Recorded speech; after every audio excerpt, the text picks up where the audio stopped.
Stop sharing. So today we will be starting a new. We have already started a new chapter, and that is basically about the modulation. We have already discussed the analog modulation. We have just started. We have already seen the different types of modulation. Let me. We have already discussed the amplitude modulation, the different types of analog modulation. Okay, we have come up with the fact that we have two different kinds of analog modulation, and one is basically the amplitude modulation, the other is the angle modulation. Okay, angle modulation could be further categorized into your frequency modulation and phase modulation. So as we understand that the modulation, if you could see my screen now, so modulation is basically a process of frequency translation. Okay, so in this process what we normally do is that with the incoming signal, whatever signal we have, so with that signal our job is to multiply e to the power j omega ct. So once you multiply e to the power j omega ct with this signal x of t, so what will happen, the if the signal was having a the what we call it was present in the frequency domain at this particular location. Okay, so the frequency will be translated, that means this will be translated to a different location. Okay, so basically our aim is always to increase the frequency, not to decrease the frequency. So let us understand now that how by multiplying a carrier signal we are able to do this frequency translation. Okay, so you could give the heading method of frequency, a method of frequency translation. You will understand what is this frequency translation.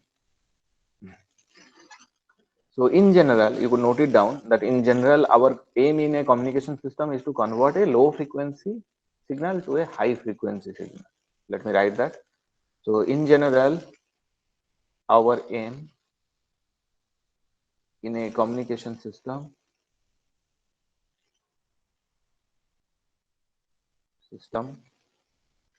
is to convert a low frequency signal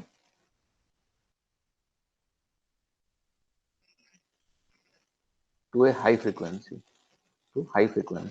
Actually, the low frequency signal is nothing but your modulating signal. Try to understand this.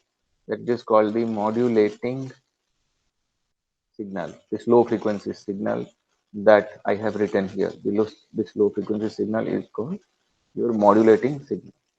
Okay, to a high frequency. To a high frequency, which is basically your carrier. Okay, so what we are doing is we are converting a low frequency signal to a high frequency signal, that high frequency signal is basically your carrier. Okay, carrier signal. For your ease of transmission, the first reason is obviously the ease of transmission. Okay, and due to factors that we have already discussed in the earlier class, and due to factors discussed previously. Okay, those factors are like multiplexing of signal, reduction in antenna height, noise immunity, narrow banding of signal, common processing, security. All these are the reasons for which we are actually modulating a signal. Okay, so how can we do that? Let us understand that. So a signal may be translated to a new spectral range by multiplying this signal with an auxiliary sinusoidal signal. Okay, so a signal may be translated to a new spectral range, okay, by multiplying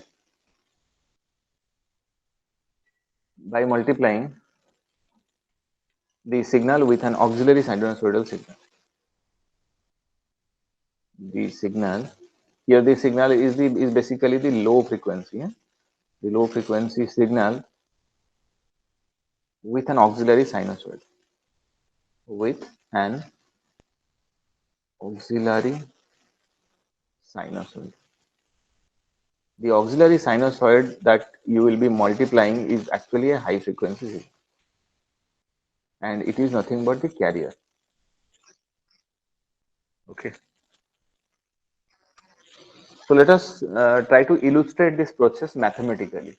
Now that we have understood that if we want to translate a signal from low frequency, as you could see here, signal from low frequency to high frequency, then we have to multiply. We have to multiply an auxiliary sinusoid to it. Auxiliary sinusoid is basically another sinusoidal signal we have to multiply with the incoming signal, then only it will be modulated. So there are few terms here. Let me just tell you those terms. It will be quite useful actually. So this baseband signal is basically the message signal that we want to transmit. Okay. So message signal is often called your baseband signal. So do not get confused. They are actually the same. So baseband signal is basically the message signal, and then it will be multiplied with a signal which will be the carrier signal. Okay, this carrier is actually the high frequency signal which will be carrying the baseband signal, and once you have multiplied, obviously you will be getting some output, right? So that output is called your modulated signal. Modulated signal, or it is yeah, it is called your modulated signal. Okay, this baseband signal is also often called your modulating signal. Try to understand this also. It is also called your modulating signal. So I hope you understood what is your modulating signal and what is modulated signal. So modulated signal is something that we get by multiplying carrier with the modulating signal. So modulated and modulating are quite different. So why it is a modulating signal? Because this modulating signal modulates the carrier to produce the modulated signal. That is the reason. Okay. So now let us see mathematically how this process actually happens. I hope you have understood. There is no doubt here, I hope. Now, to illustrate the process, let us consider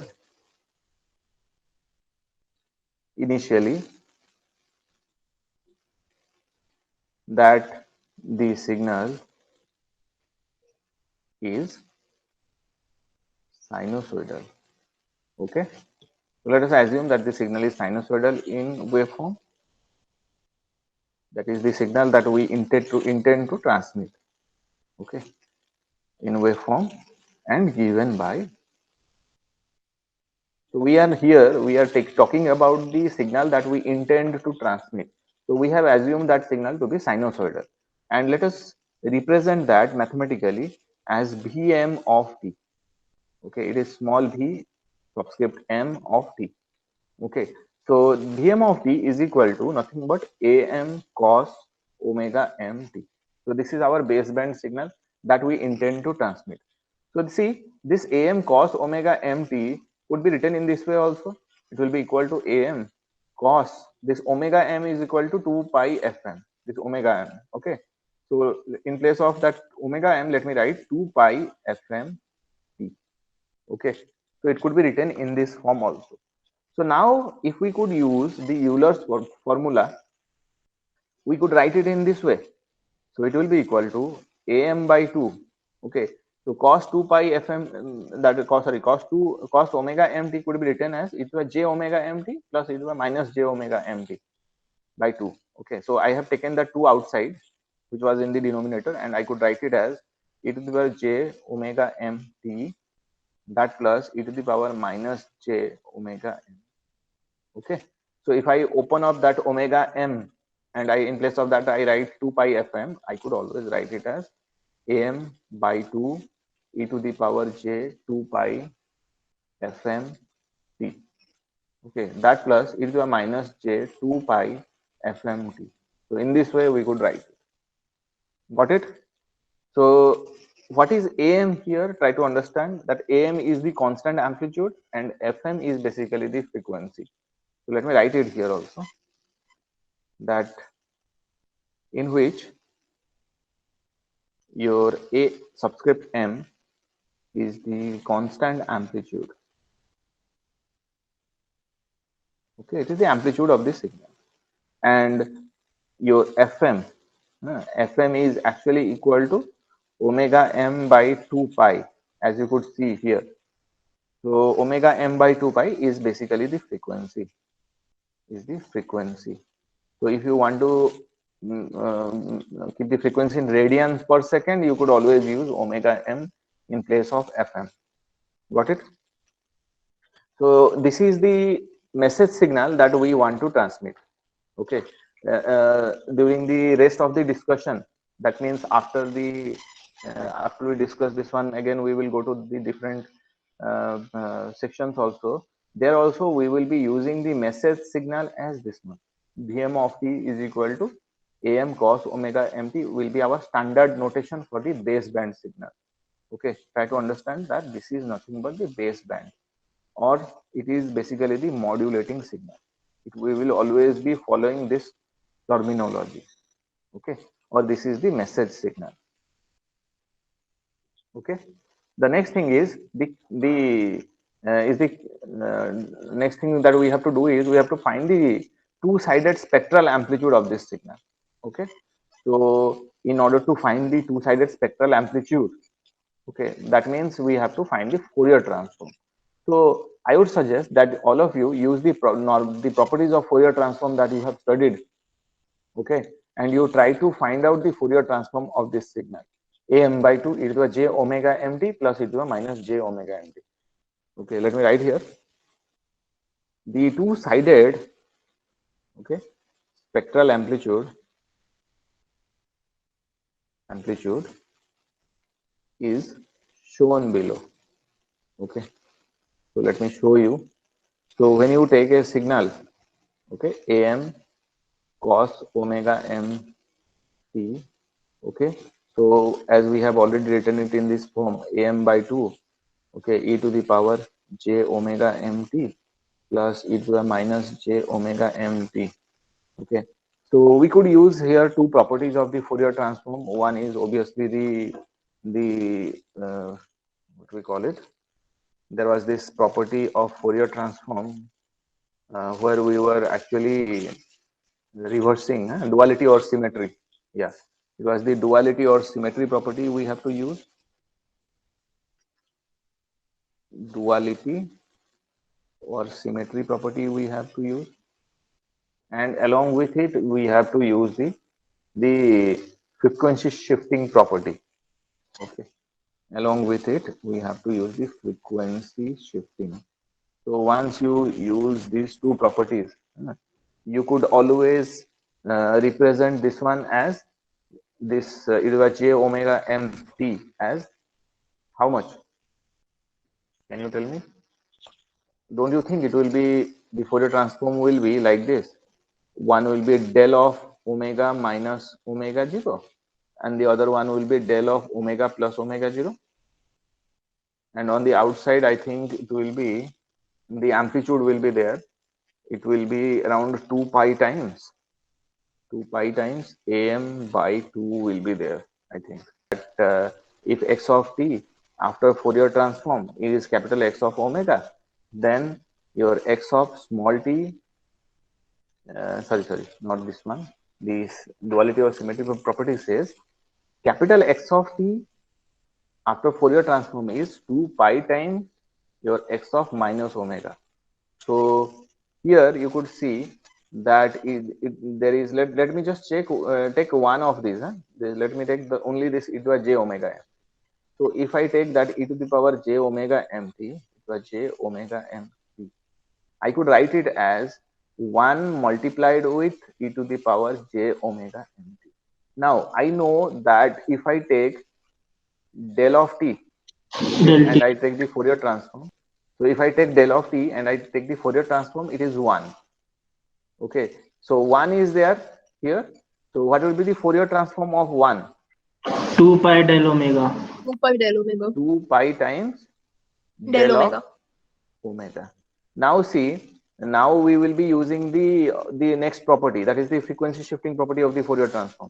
So the frequency shifting property says that if, so the frequency shifting property says if x of t after Fourier transform is capital X of omega, then e to the j omega 0 t into x of t is how much?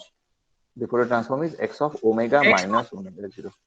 So here you could see we already have this 2 pi times, we already have this 2 pi times del of omega. Okay, so e to the j omega 0, sorry, omega m, we have this omega mt multiplied with 1. So after Fourier transform, it will be how much? Now you got it, del of omega minus omega m. So in the same way, we have another term, it will be minus j omega m t into 1. So it will be how much? Del of omega plus omega m. So these are the terms that we will be getting. Okay, I think 2 pi is already there, so we Sir, have 2 to pi should mention that also 2 be pi. there, no? Yeah, we have to mention that 2 pi. I have forgotten it. You have to mention that. Okay, so this much you will be getting. So that means you should have got 2 pi times, okay, del of omega minus omega m, that plus del of omega plus omega m. Okay, this much you should have got. However, if you look at this equation, you already have this. Let me just show you. Yeah, see, you already have this am by 2 outside, so you have to keep that scalar also outside. Let me just keep it outside. So am by 2 will be here. Okay, so this much we will be getting.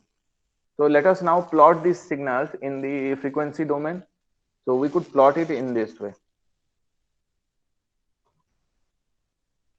Okay, so this is your 0. Okay, and then this is your fm. See, if I remember one thing, if I use fm in place of this omega m, fm, fm, and this will be like this, f minus fm, and here f plus fm. In this way, if I represent it, you should remember that this 2 pi will not be required if I represent it in this way. Only when I am using omega m, at that time it will be required. Okay, so let me represent it in the terms of fm. Then this is fm, this will be minus fm. Okay, so these are those impulses. Okay, these are the two impulses that are there. So one is fm, the other is minus fm, as you could see. Okay, and what is their strength? Their strength is nothing but am by. So if there had been omega m, if I had written omega m here, then I would have multiplied 2 pi here. Okay, since I have not written it as omega m, I have just used fm. That's why I am directly keeping am by 2. So this is the signal. This is the baseband signal. Now let us go to the auxiliary sinusoidal signal. Okay, so next let us multiply an auxiliary sinusoid. Okay, sinusoidal signal. So the auxiliary sinusoidal signal is nothing but your Vc of t, okay, which is equal to your AC cos omega ct. Okay, and it could be also written in this form, your AC cos 2 pi fct. Okay, so which is also equal to your AC by 2, okay, e to the power j omega ct plus e to the power minus j omega ct. Got it? And we could also write it as this is equal to AC by 2 e to the power j 2 pi fct plus e to the power minus j 2 pi fct. So now I think you could also plot this signal, right? So what will be the Fourier transform of this signal? Can you tell me just by looking at it? So the Fourier transform in this case will be how much? AC by 2 multiplied with 2 pi, then in the bracket it will be del of, one is del of omega minus omega c, one is omega plus omega c, del of omega plus omega. So these will be the two terms. So we could also plot these signals on the spectrum. Let's just go back to this. Okay, here we will be also plotting the carrier signal. So tell me whether the carrier will be present at the red locations or the green location. The answer lies in the fact, okay, the answer lies in the fact that previously we had taken the signal which is located at this FM and minus FM, that is the baseband signal, and now we are plotting the carrier signal. So carrier signal is lower in frequency or higher in frequency compared to baseband? Sir, Can higher, sir. Higher, sir. Omega naught is equal to. higher. Yes, sir. Then in which location you on that axis, just see and let me know where the frequency is higher, after FM or before FM. Sir, after FM, sir. The carrier signal will be at this location where I have marked in red. There the carrier will be present. The frequency is one is FC and here it is minus FC. Okay, FC and minus FC. And why they are on the farther side? Huh? Because as you go farther, okay, the frequency will actually increase. Okay, and the frequency of the carrier is actually greater than your modulating frequency. Okay, so that's why FC is greater than your FM, so that's why we have kept it at that side. Okay, so next thing is we will have to multiply this auxiliary sinusoid with the incoming signal. Okay, let us do that. So we have written this. Let me just write what is AC here, then we will multiply. So you could note here that in which your AC is the constant amplitude. Okay, and your FC is the frequency. Okay, and FC is the frequency. Got it? So now let us multiply the two signals. Okay, which signals? One is your Vm of t, the other is your Vc of t, and observe whether actually there is a frequency shift or not. Okay, so Vm of t multiplied with Vc of t. So let us multiply. So one will be your Am cos omega mt. Okay, that is multiplied with AC cos omega ct. Got it? So if we multiply, you could see they are in this form. Huh? Let me write it in this form. Am AC, okay, cos omega ct cos omega mt. So they could be written in this way also. Okay, I have just multiplied them. So now we could use the formula. As you could see, they are in this form. Okay, 2 cos A cos B. If I multiply and divide 2 to the numerator as well as denominator, I could write it as 2 cos A cos B. Sorry, it is not required. So directly cos A cos B is there. Na? I could write it as half cos A plus B plus half cos A minus B. Right? I could use the simple trigonometric formula here. Let us apply it. Okay, I am using this formula. Let me write it, then I will show you the formula. So this will be equal to your AM AC by 2, let it be outside. Okay, then one will be cos omega C plus omega MT, that plus cos omega C minus omega MT. Okay, so what formula I have used, you know, it is like this. Let me write it here. Okay, so cos A cos B is equal to half cos A plus B plus half cos A minus B. So this is the formula I have used, as you could see here. Okay. So we could again write it in this way. If we use the Euler's formula here directly and we break that cos, the cosine terms into your exponential terms, then we could write it as AM AC by 4, because 2 will again come outside. Okay, so AM AC by 4. Okay, the first term, which is your cos, that cos term is there. So let me write it as e to the power j omega c plus omega m. Okay, omega c plus omega m t. Okay, that plus e to the power minus j omega c plus omega m t.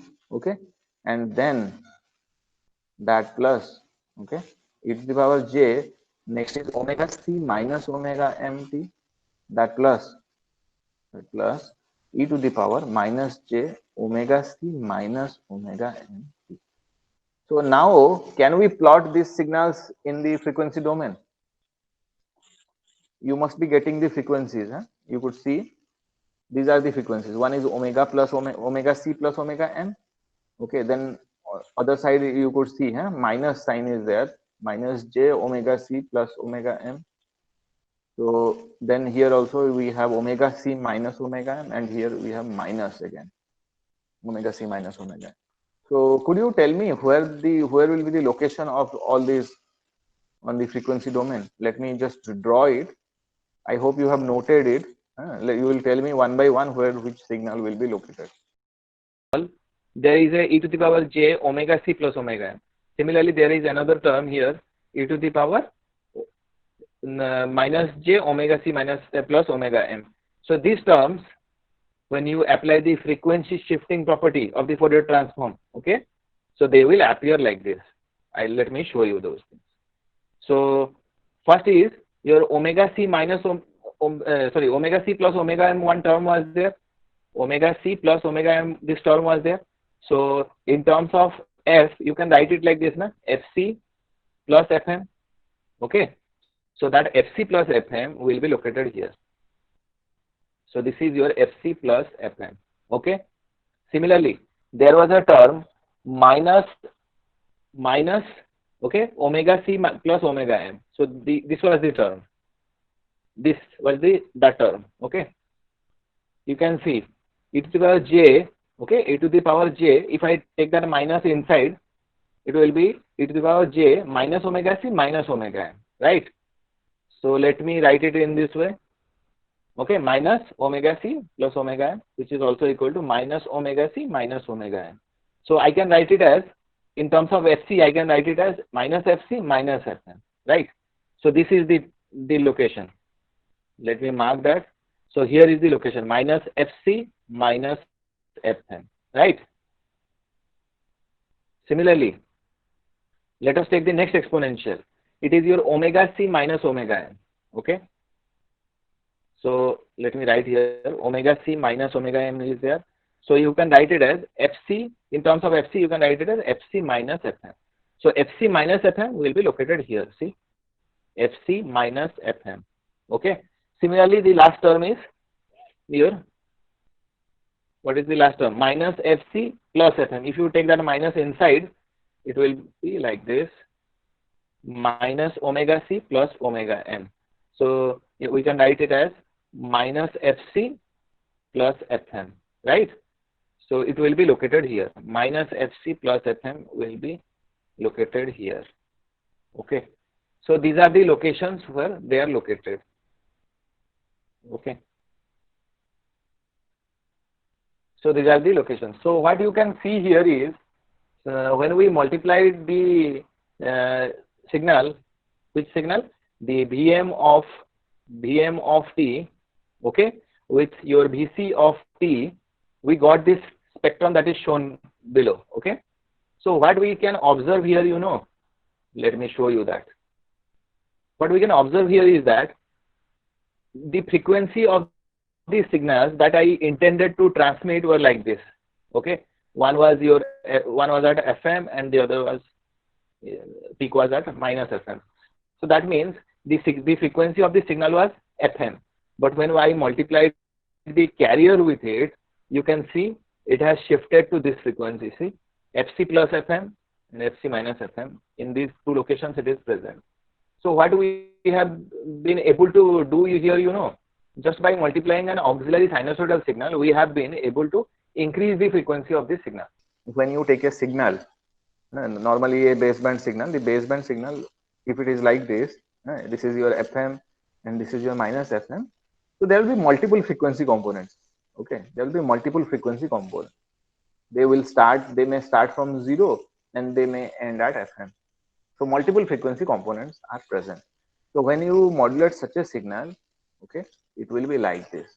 So if this is your Fc, okay, the modulated signal will look like this in both directions. This is Fc plus Fm and this is Fc minus Fm, and on the other side it is your minus Fc plus Fm, and the other one is minus Fc minus Fn. So there will be multiple components like this. When you are actually listening to an audio, you will find there will be components like the bass, the drum beats, etc. Those are all the low frequency components. They will be present in this area. And then there are actually voice, which are actually the mid frequency components. So they will be present here in between. Okay. And then the high frequency component like the guitar strings and some tweeting sounds, all those are high frequency components and they will be present like this, as you could see here. So when the same signal will be modulated, the high frequency component will be here, located here. Okay. And then the mid frequency components will be located here. Here the mid frequency components will be there, or the voice components. The low frequency components will be located here. Okay, the low frequency components will be located here. So in this way, the actual modulated signal consists of multiple frequency components. Okay, so you could note this thing. Let me write it here. Whatever we observed from these diagrams, let me just write it and you could note it. So it is observed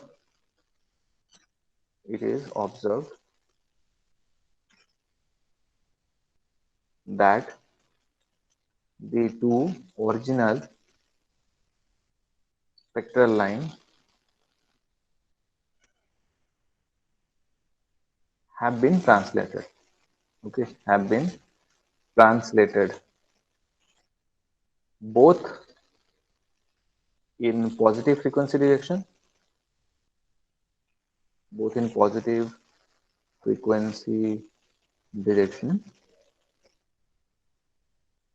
by an amount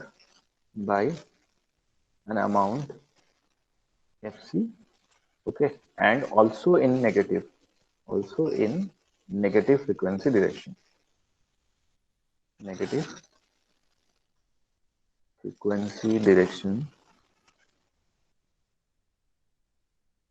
by same amount.